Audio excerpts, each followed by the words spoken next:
HOA Karen melts down.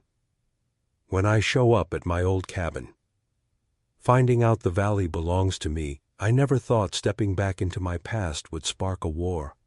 A war with a woman who believed she controlled every tree, every stone, every life in this valley. The moment I parked my truck, her eyes locked on me like I was trespassing on my own land. Her smile was sharp, her clipboard sharper, and when she found out the truth about who really owned this valley, she didn't just get angry, she shattered. And that was only the beginning. Welcome back to HOA Secrets Uncovered. I'm Daniel, a simple man who left the city years ago. But the valley, my valley, kept calling me back. I live far from the noise now, surrounded by mountains and silence. And today, I'm going to tell you the story of how one HOA president tried to break me. But instead, she broke herself. The valley had always been in my blood. It was where I ran as a boy, where I learned silence was louder than noise, and where I left a piece of myself the day I drove away years ago. Now, standing at the edge of the dirt road, the air colder than I remembered, I knew something had changed. The cabin stood exactly where I left it. Dark wood, sagging porch, the old tin roof that whined when the wind cut across the trees. But the valley around it, it didn't feel free anymore. Something else had taken root here, something heavy, controlling. That's when I saw the sign. It wasn't there before. A clean white board hammered into the soil, bold black letters across the front. Valley Homeowners Association, private property, rules enforced. I froze. I couldn't laugh, couldn't curse, couldn't even move, because that sign, on my land, was telling me that I needed permission to breathe. And then I heard the sound, sharp heels clicking against gravel, the sound of power. Tending to be polite, I turned, and there she was. Her hair was perfect, every strand locked in place with spray and stubbornness. Her glasses caught the sunlight, flashing like a blade, and in her arms, a clipboard, hugged against her chest as if it gave her life. She smiled at me, but her eyes never did. "You must be new here," she said, her voice soft, but cutting. "This is a managed community now. I'm the HOA president, Karen." I stared at her, then at the sign, then back at the cabin I built with my own hands. Managed community? HOA president? Did she really think she owned my valley? I didn't answer right away. The silence made her shift her weight. Her smile straining, she tried again. "Before you move in, you'll need to register your cabin with the board." She tapped her clipboard like a warning shot. "There are forms, inspections, rules. Everything must be approved." Something burned in my chest. Move in? This wasn't a vacation rental. This was my land, my cabin, my valley. Still, I kept calm. "I'm not moving in," I told her quietly. "This is already mine." Her lips twitched. The smile vanished for a second, then returned tighter. "Oh, you must not understand," she said. "This entire valley belongs to the association now. Every property, every home, every path." She leaned in, her glasses flashing. "Even yours." I felt the old boards of the porch under my boots, and I remembered laying them down when I was just 20. Every nail, every cut of wood, done by my hands. And this woman, with her polished smile and her rules, thought she could erase all of that with a clipboard. I let her talk. I let her list her violations. The cabin roof was too rustic. The porch was too wide. Even the trees were too wild. She said they needed trimming to match the community standard. I almost laughed. But her serious fall, stopped me. She wasn't joking. She truly believed she had power here, as she spoke. I noticed something else, neighbors. People peeking from behind their blinds, standing in driveways at the edge of the road, watching, not helping, not speaking, just watching this woman dictate the valley like a queen, and for a second, I wondered how many of them had fallen silent under her rules. Finally, she straightened her shoulders. "You'll be receiving letters from the board," she said. "Failure to comply will result in fines and possibly loss of property."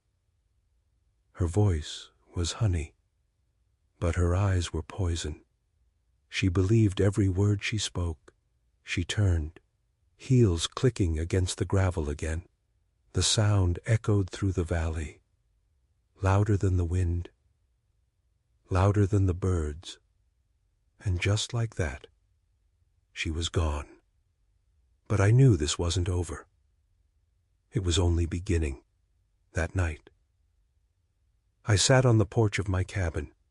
The stars above were clearer than any city sky, and the silence wrapped around me like a blanket.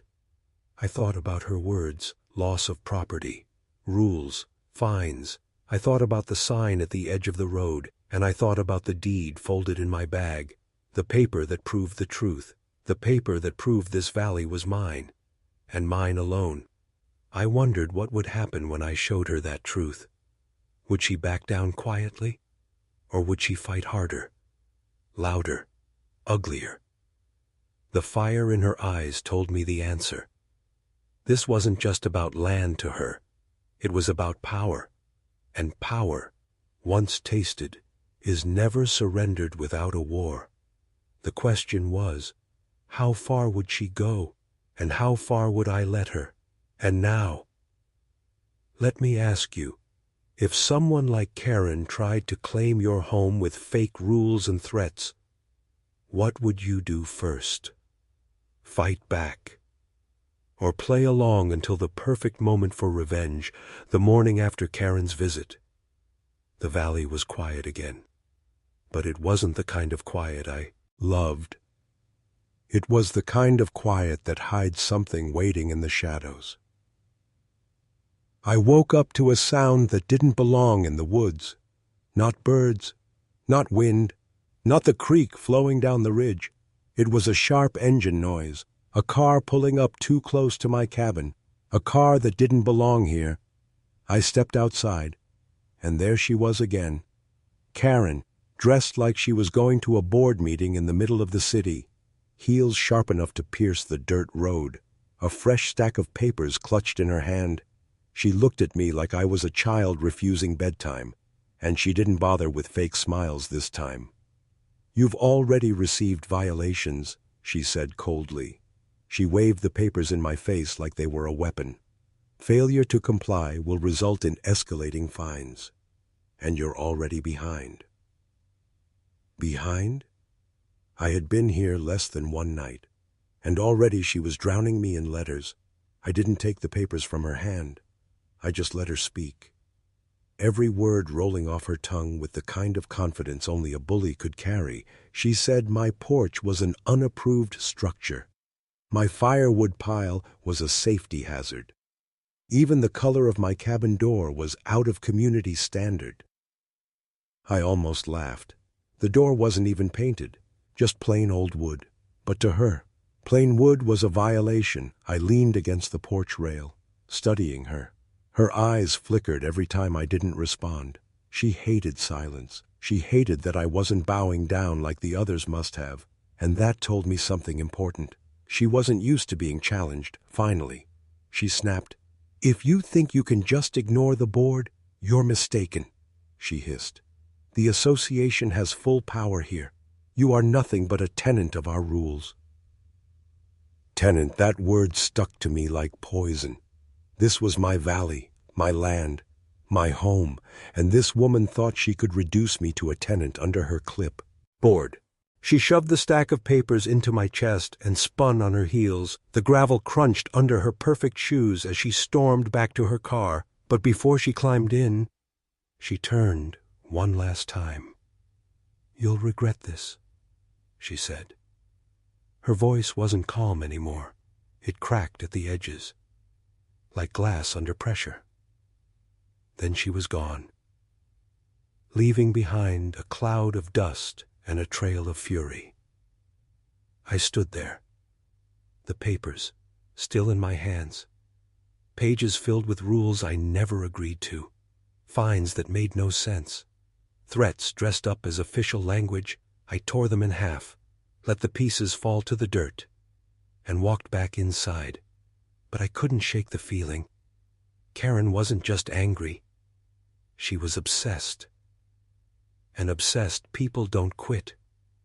They escalate. That night, I caught the first real sign, a soft knock on the door just after midnight, not loud, not aggressive, almost testing. I froze, listening. The knock came again, softer, slower. When I yanked open the door, no one was there. Just the valley stretching out into the dark, but at the edge of the trees. I thought I saw it, a shadow moving where no shadow should be, watching, waiting. And when I blinked, it was gone. The next morning, the letters returned, this time slipped under my door. No envelope, no stamp, just folded papers shoved where only someone sneaking onto my land could reach, each one harsher than the last, each one threatening louder, each one signed by Karen. Neighbors started looking at me differently too when I went into town for supplies. They whispered when I walked past. A few gave me pitying glances, others avoided me altogether. It was clear. Karen's poison spread faster than wildfire. But here's the thing. I wasn't afraid of her rules. I wasn't afraid of her fines. I wasn't afraid of her threats. What unsettled me was how much she wanted control and how far she might go to keep our Ipit.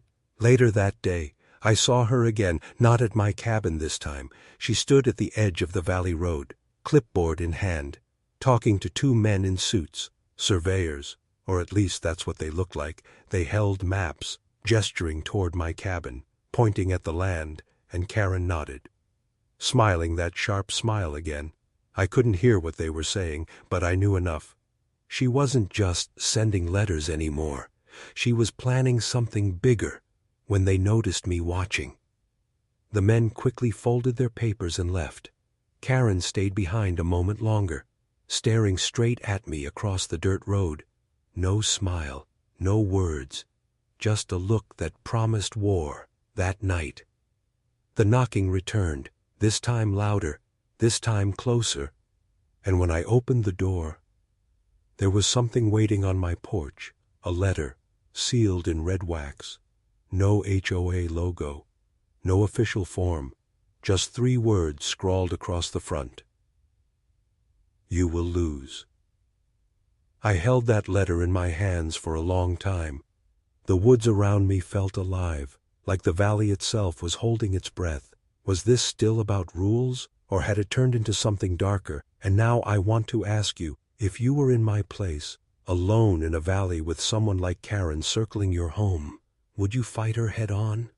Or would you wait quietly in the shadows until she made her next move? The valley has always been quiet at dawn, but that morning, the silence felt different. It wasn't peace. It was the kind of silence that waits for something to break, and it did. The sound of hammering ripped through the trees. Sharp, loud, deliberate. I stepped out of my cabin and froze, at the edge of my land. There she was again, Karen. Clipboard in one hand, hammer in the other, nailing a fresh sign into the soil like she was planting her flag in a conquered kingdom. The sign read, "Violations pending, HOA authority enforced." She looked at me over her shoulder, her smile wide, her eyes daring me to stop her, and for the first time, I realized she wasn't just fighting me. She was performing, for the neighbors who peeked from behind curtains, for the drivers who slowed as they passed, for anyone who might believe her lies. She wanted witnesses. She wanted an audience for her show of power. I walked toward her slowly. "What do you think you're doing on my land?" I asked. My voice was calm, but sharp enough to cut through the morning air. She didn't even flinch. "This is association property now," she said. Her tone carried the kind of false certainty only someone desperate could hold. "You are in violation of multiple rules, and this is your official notice." I looked at the sign, a piece of metal, words painted in cheap black ink. It meant nothing, but to her, it was everything. I pulled it out of the ground with one motion and tossed it aside. The smile on her face cracked. Her eyes flashed with something I hadn't seen before, fear, quickly buried under rage. "You'll regret that," she whispered. But her whisper carried louder than any scream. She stormed off again, her heels striking the gravel like gunfire, and I knew she would come back with something worse. I didn't have to wait long. By evening, a letter slid under my door. This one was thicker, pages stapled together. Legal language bold and heavy. It wasn't just a fine this time, it was a notice of intent to seize property. My chest burned as I read it. She was actually threatening to take my cabin, my land, my valley, as if her words could rewrite history, as if her clipboard could erase my deed. I almost crumpled the paper. But then I stopped, because I realized something. She was bluffing. She didn't have the power she pretended to have. The HOA had rules, but they had no reach here, not on my land, not on my valley. And yet, the neighbors didn't know that. They only saw her signs, her letters, her confidence, and slowly, her lies became their truth.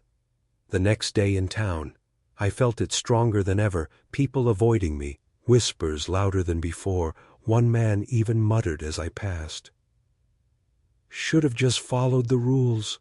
I wanted to shout, to tell them the truth, but I held back, because the more Karen spread her poison, the more dramatic her fall would be when the truth came out. That night, the harassment changed shape. It wasn't letters anymore. It wasn't signs. It was footsteps. I heard them around the cabin after midnight, crunching in the dirt, circling. Every time I stepped outside, nothing. But when I returned inside, the steps came again, around and around, like a predator testing the edges of a cage. Then, a rock hit my window. I rushed out. But the night swallowed everything. Only silence remained, only the smell of damp soil and pine. I knew it was her, or someone she had sent, and in that moment, it became clear. This wasn't just about HOA power anymore. This was personal. Karen wanted me broken. She wanted me gone, and she didn't care how far she had to go to make it happen. By dawn, a new sign stood in the road, bigger than before, painted in red, "Eviction pending." It was bold, it was dramatic, it was a lie, but to the neighbors who drove past, it looked like the truth. Karen was building a stage, and she wanted my downfall to be the show everyone remembered. I leaned on the porch rail, staring at that sign, staring at the empty road where she must have planted it while I slept, and I wondered something I hadn't dared before: if a woman like Karen could turn lies into power this easily, how far would she go when her lies started to collapse? The valley didn't feel like mine anymore. Not because the deed had changed, not because the land was gone, but because every corner of it now carried her shadow. Karen, her signs, her letters, her rules. Each day brought something new. Each night brought something worse. And still, she smiled. That cold smile that told me this wasn't about rules at all. It was about control. One morning, the hammering returned, but this time it wasn't one sign, it was 5. She planted them along the road leading to my cabin, each one bolder than the last. "Unsafe property. Do not enter." Eviction notice. Pending. HOA enforcement zone. Neighbors slowed their cars, staring, whispering. Some shook their heads at me. Others smirked, glad someone else was suffering instead of them. Karen waved at them like a queen greeting her loyal subjects, her clipboard tucked under her arm like a royal decree, and when she saw me on the porch, she didn't wave. She simply stared, her eyes sharp, daring me to challenge her again. I pulled the signs out one by one. She didn't stop me. She didn't speak. She only smiled wider, as if every sign I tore down gave her more power. And that's when I realized her game. It wasn't about the signs themselves. It was about the show. The neighbors weren't just bystanders. They were her audience, and she wanted me to play the villain in her story. But she didn't know. I had my own story to tell. That night, things escalated again. I heard footsteps, not around the cabin this time, but on the porch itself. I reached for the door, ready to throw it open, but before I could, the footsteps retreated into the dark. When I finally opened the door, something else. He was waiting for me, a yellow slip taped to the wood. Not a normal letter, not an official notice, but something more sinister. Final warning, leave before it gets worse. I held that slip in my hands, feeling the paper tremble even though my grip was steady. It wasn't HOA language anymore. It was a threat, a personal one. The next morning, Karen returned, but she wasn't alone this time. 2 men stood behind her, broad shoulders, stiff suits, faces carved from stone. They didn't carry clipboards. They carried silence, the kind of silence that presses down on your chest. Karen spoke with confidence she didn't deserve. "This is your last chance," she said. "Comply with the board, pay the fines, or you'll lose everything." She gestured to the men like they were her soldiers, but they weren't board members. They weren't surveyors. They looked like enforcers, the kind you don't hire for paperwork, but for intimidation. I didn't flinch. I didn't step back. I simply asked the only question that mattered. "Do you have proof this land belongs to you?" Her smile faltered for the first time, just for a second, but I saw it. "No one cares about your paperwork," she hissed. "What matters is who holds the power, and I do." Her words hung heavy in the air, and I understood something crystal clear. This wasn't an HOA battle anymore. This was a personal war. Her versus me, clipboard versus deed, control versus truth. She stormed off again, her soldiers following like shadows. But the valley didn't feel lighter when they left. It felt heavier, as if the ground itself knew a storm was coming. That night, the silence broke again, not by footsteps, not by knocking, but by a sound that cut through me like glass, the sound of breaking wood. I rushed outside. One of my porch railings lay splintered on the ground, fresh, deliberate, not the work of weather, but of someone's hand. Karen's hand. I stood there in the moonlight, staring at the broken wood. My cabin, my valley, my home. She was trying to break it piece by piece, not with rules, not with letters, but with fear. And still, I wasn't afraid. I was angry, because she didn't realize something. For every piece she broke, I grew stronger. For every lie she told, the truth gained weight. And when the truth finally fell, it would crush her completely. I picked up the broken railing, laid it across the porch. The stars above felt sharper, brighter, almost like they were watching too. And I whispered into the night, "This is still mine." The valley stayed silent, but I knew it heard me. The question was no longer if Karen would stop. The question was how far she would go before she shattered completely. The valley was mine. But owning it didn't mean peace. It meant war by the 5th week. The HOA wasn't just angry. They were desperate. Karen had changed her tactics. No more screaming at me on the road. No more loud phone calls at midnight, no more threats shoved in my mailbox. No, this time she brought paperwork, stacks of it, bound in neat files, each one stamped with the HOA's seal. She marched right up my porch. 3 board members trailing behind like little soldiers. Her lipstick was too bright for the morning sun. Her heels clicked against the wood like a countdown clock. I opened the door slowly, and she smiled. That awful smile where her lips moved, but her eyes looked like knives. "This valley may have your name on it," she said softly, "but you forget the people who live here. They belong to me." She slid the first file into my hand. Violation after violation after violation. Grass too tall, shutters not regulation brown, a woodpile stacked 2 inches above the limit, even a crack in the gravel driveway she claimed was unsafe. I laughed. I couldn't help it. She had combed through my life, Jess. He had written me up like a criminal, and the absurdity was so strong it actually made my chest ache from holding the laughter in. "You think this is funny," she whispered, her voice sharp enough to cut. "Well, wait until the county sees it. Wait until the bank sees it." The board members shifted nervously behind her, like they knew she had gone too far, but they stayed silent. I leaned against the doorframe, pretending calm, but inside, my stomach burned. She wasn't trying to find me anymore. She was trying to bury me, one file at a time. That night I spread every paper across the table in the cabin, my father's old lantern glowing on top of them. I read each violation carefully, every absurd detail. They thought they had me cornered, but the more I read, the more I remembered something. The bylaws. When I bought the valley, I had received every document tied to the HOA. I hadn't looked at them in years, but somewhere in those endless pages was something that could save me. And so I stayed up all night, eyes stinging, hands shaking, turning page after page after page, until I found it, buried deep in Section 12, an old clause, something most people would skip right over.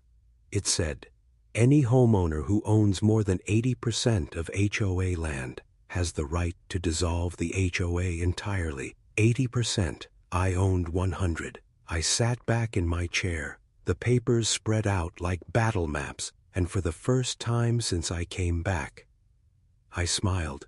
Karen didn't know. The power she thought she held, the fines, the rules, the threats, they could all vanish overnight. All I had to do was pull the trigger. But I hesitated, because if I dissolved the HOA, it wouldn't just punish her. It would punish everyone in the valley. The elderly couple who had lived quietly for decades, the single mom with 2 kids who just wanted safety and peace, even the quiet man who lived at the edge of the woods, the one no one ever saw but always waved politely. They would lose the HOA too, and while it was corrupt, it was also protection, trash pickup, streetlights, basic order. If I ended it all, was I a hero, or was I just another kind of villain? I leaned back in the chair and rubbed my face. The lantern flickered, shadows crawling up the cabin walls, and I realized something else. If I dissolved it, Karen wouldn't just melt down. She would come for me, harder than ever. The question was, could I handle her fury? Could I handle the storm that was about to come the next morning?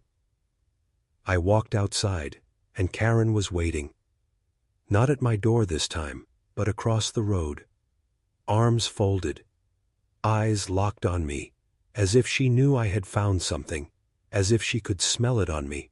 For the first time, I didn't look away. I stared right back. And in that moment, she finally blinked. The war had shifted, and we both knew it. The dawn felt different that morning, darker somehow.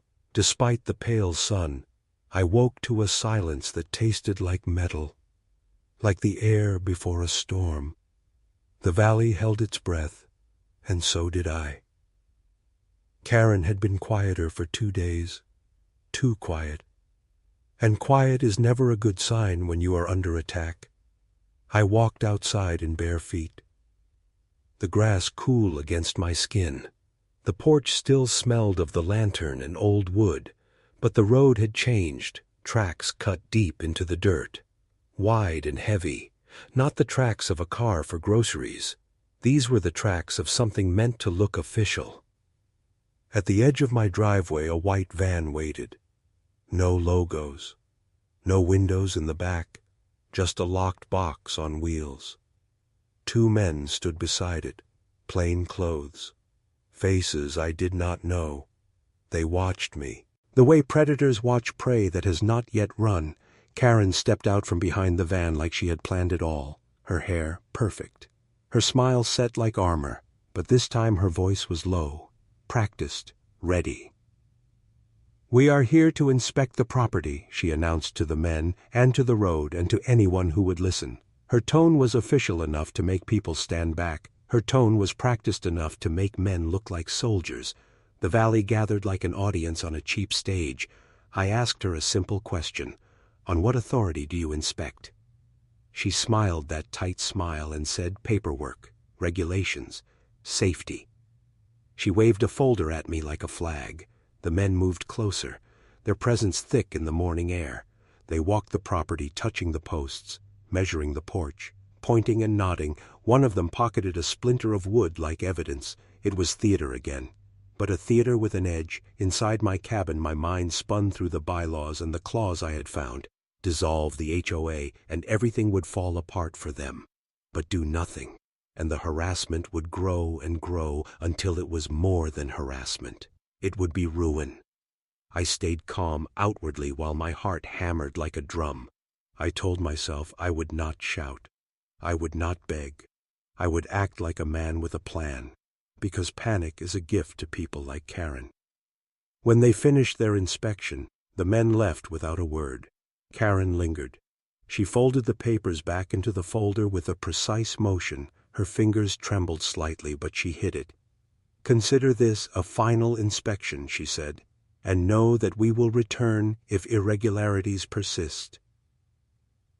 She left like she owned the day. The valley watched her go, and the whispers started again.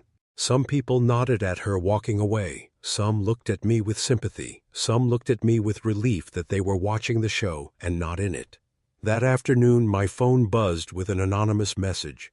A short clip of a man in a suit standing by my porch. A caption saying, "We inspected the property for safety hazards. No name, no sender. Someone wanted me to know they were watching." That night the men returned, not in the white van, not in suits. They came in plain clothes with work gloves and steel-toed boots. They cut a section of my fence, not enough to be obvious, just enough to remind me they could come close and leave. I found a small camera lodged into the crook of a tree, a cheap thing, still warm from having been placed. They wanted feed, proof, ammunition. They wanted to catalog every inch of my life so Karen could build a case that fit her story. I took the camera down and carried it to the porch. Up close it was human, wires and plastic and a cold little lens that had watched me sleep. I crushed it under my boot until the plastic popped and the lens cracked. It felt petty and righteous at the same time. The next morning the valley felt heavy in a new way. The signs had returned. Not planted, but taped to telephone poles and the mailbox by the road. "Unsafe residence," they read in thick black letters. They looked official enough to scare the timid. I went to town to find supplies, and I felt eyes following me. At the hardware store, an old woman held my gaze and mouthed, "Be careful."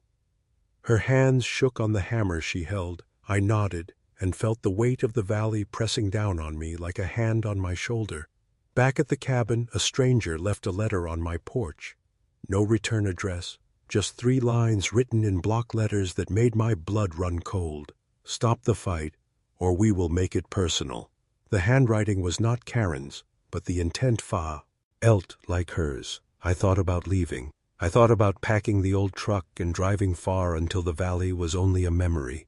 Sometimes the idea of escape feels like the simplest solution. But then I thought about the wooden boards I had laid here with my own hands, my father's hammer still in the barn, the creek that bent around the land like a promise. This was home, And home is where you fight even when the odds look ugly, so I did something that surprised even me. I called a lawyer, not to sue yet, but to ask questions, to buy time, to find someone who could read the small print and the fine lines of the bylaws, because I wanted to know not only how to win, but how to win without burning the valley for everyone else.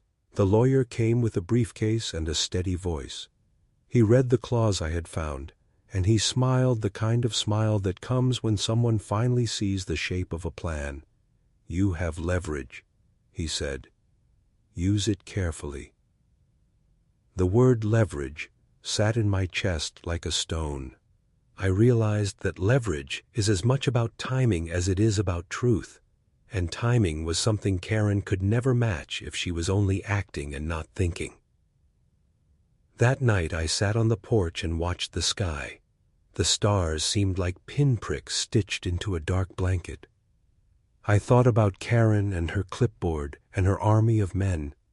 I thought about the neighbors and how thin the line was between comfort and fear for them.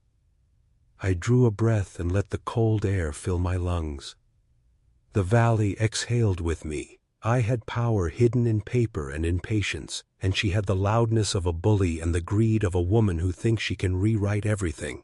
But the question that kept me awake most of the night was not about power or law. It was about people and consequences. If I used the clause and dissolved the HOA, would the valley breathe easier once the papers were signed? Or would I unleash chaos for people who had nowhere else to go? I looked at the broken camera in the fire. Its plastic blackened and curled. I imagined Karen's face when the truth came like winter lightning, the morning the valley woke to something new. I felt it in my bones. The air was thin and sharp like paper cut by a blade. All week I had planned quietly, moved like a man setting a trap without noise. Tonight was the night the trap would close. I went into town early and bought coffee for everyone I could find. Simple cups, cheap lids. A small sign in the window of the diner that said, "Meet here at noon." Word spread faster than I expected. People came with cautious faces, curious eyes, hands that did not know whether to clap or hide. At noon we walked together to the community hall, a place where potlucks and bake sales had once ruled the world. Now it smelled like dust and history, and the kind of quiet where secrets sit heavy. I set the papers on the long table and opened the file for everyone to see. The deed, the clause in Section 12, copies of the letters Karen had shoved under my door, photos of the broken railing, the crushed camera, the tape the men had used to post signs around town, everything laid out like a map of her lies. People shuffled their feet.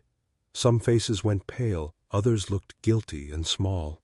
I watched Karen as she arrived late with her clipboard held like a shield. She wore the same tight smile, but not one person cheered when she walked in. I let the lawyer speak first. He read the clause aloud in simple words that landed heavy in the room. He explained how I could call for a vote to dissolve the HOA. "'Cause I owned most of the land," he explained the legal fallout if the board stood on false claims or used intimidation. He explained what evidence of harassment could do to a person like Karen when neighbors testified against her. When I asked the room for the first show of hands, the sound was small at first, then louder, then undeniable. People began to talk about the letters they had received, about fines they had paid, about the fear that had kept them quiet. Slowly the story poured out like rain from broken gutters. The old couple at the end of the table spoke first. "We were scared," she said in a voice like worn cloth. "We paid fines because we thought it was cheaper than the trouble." A young woman with 2 kids confessed she signed away a small part of her yard years ago because she did not want to fight. Every small truth pushed the room further away from Karen's island of control. Karen tried to speak. Her voice came thin and high. She called me a liar. She called my deeds fake. She said I was the troublemaker, but the room did not listen the way it had before. People had seen the photos and the broken camera and the taped signs. They had watched her plant fear and then watched them from a distance while they obeyed. Then something I did not expect happened. The man who always waved politely at the edge of the woods stood up. He had been silent through the whole thing. He walked slowly to the front and set a small box on the table. Inside was a stack of envelopes, letters he had saved, one after another, proof of payments, threats, notes he had collected because he never trusted a clipboard. He looked at Karen without hate, just with the plainness of a man who had had enough. "People trust you to tell the truth," he said. "You lied to us." The room shifted. Karen's face turned red and then white and then a color I did not have a name for. Her hands shook. Her clipboard dropped and hit the floor with a sound like a closing coffin lid. When the vote came, it was quick and mean. Most hands rose to dissolve the HOA. A few were quiet and unsure. A handful still stuck with her, but the majority had had enough of fear. When the clerk signed the papers, the power she had clutched began to leak away. Her army of men had no orders now. The taped signs came down by the dozen. The men in suits disappeared from the road like smoke in wind. Karen stood stunned in the doorway of the hall like someone waking from a play, only to find the stage empty. After the vote, I did not gloat. I did not dance on any ruin. I walked home slowly with my hands in my pockets. The valley felt like a place waking up, not perfect, not fixed, but breathing again. Neighbors began to clean up the mess together. We repaired fences, we hauled away the signs, we replanted saplings where someone had cut them back in the name of community standard. Some people hugged, others just nodded and went to work. I saw the young mother give the polite neighbor a bag of bread, like thanks for telling the truth. Small acts stitched the valley back together like mending a quilt. Karen left that night, not with a scream, not with a final threat. She drove away in a car that looked the same as the day she arrived, her perfect hair a little bent, her clipboard empty now of power. But victory tasted strange. There were whispers that she might sue, that she would tell another story, that she would try to win hearts with tearful confessions and apologies. Maybe she would, maybe she would not. I also knew that winning the clause, did not fix everything. Some people had been hurt by her for years. Some had lost money to fines. Some had sold small bits of land out of fear.